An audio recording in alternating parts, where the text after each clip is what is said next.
ओम नमो भगवते वासुदेवाय नमः।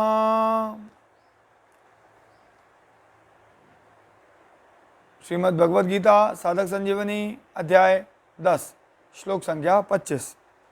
महर्षिणाम भृगुरहम गिरामस्य मेकमक्षरम यज्ञानाम जप यज्ञो अस्मि स्थवाराणाम हिमालय।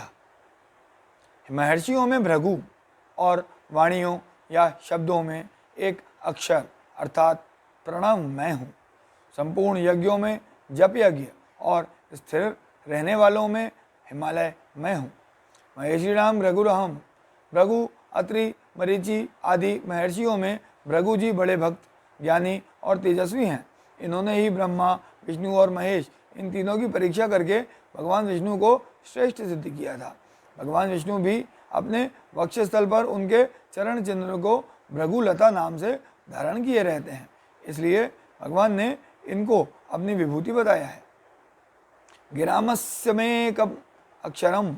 सबसे पहले 3 मात्रा वाला प्रणव प्रकट हुआ, फिर प्रणव से त्रिपदा गायत्री, त्रिपदा गायत्री से वेद और वेदों से शास्त्र, पुराण आदि संपूर्ण वांग्मय जगत प्रकट हुआ।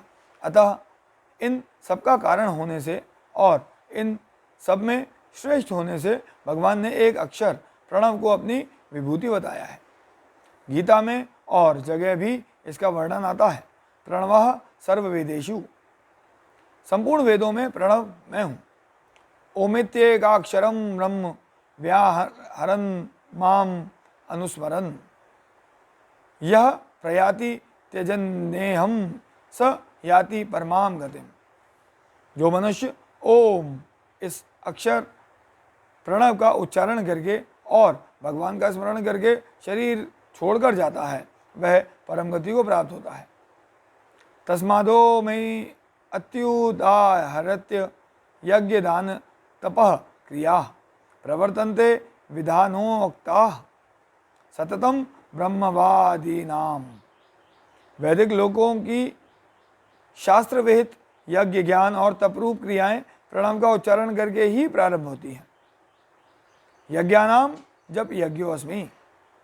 मंत्रों से जितने यज्ञ किए जाते हैं उनमें अनेक वस्तु पदार्थों की विधियों की आवश्यकता पड़ती है और उनको करने में कुछ ना कुछ दोष आ ही जाता है, परंतु जप यज्ञ अर्थात भगवान नाम का जप करने में किसी पदार्थ या विधि की आवश्यकता नहीं पड़ती।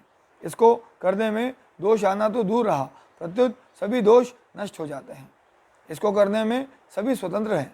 भिन्न भिन्न संप्रदायों में भगवान के नामों में अंतर तो होता है, पर नाम जप से कल्याण होता है।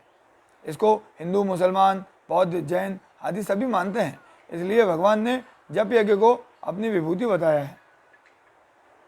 स्थावराणाम हिमालय। स्थिर रहने वाले जितने भी पर्वत हैं उन सब में हिमालय तपस्या का स्थल होने से महान पवित्र है और सबका अधिपति है। गंगा, यमुना आदि जितनी तीर्थ स्वरूप पवित्र नदियां हैं वे सभी प्रायः हिमालय से प्रकट होती हैं। भगवत प्राप्ति में हिमालय स्थल बहुत सहायक है। आज भी दीर्घ आयु वाले बड़े बड़े योगी और संतजन हिमालय की गुफाओं में साधन भजन करते हैं। नर नारायण ऋषि भी हिमालय में जगत के कल्याण के लिए आज भी तपस्या करते हैं।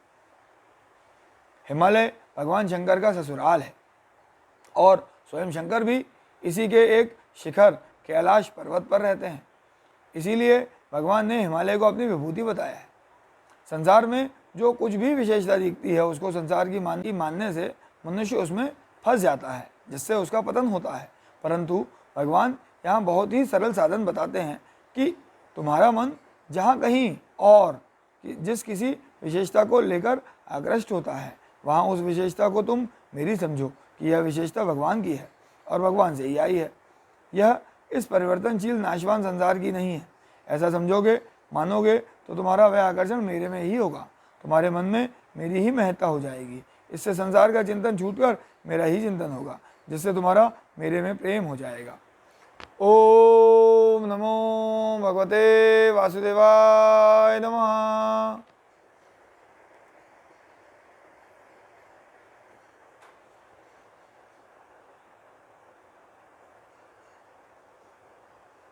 महावीर जयंती की शुभकामनाएं।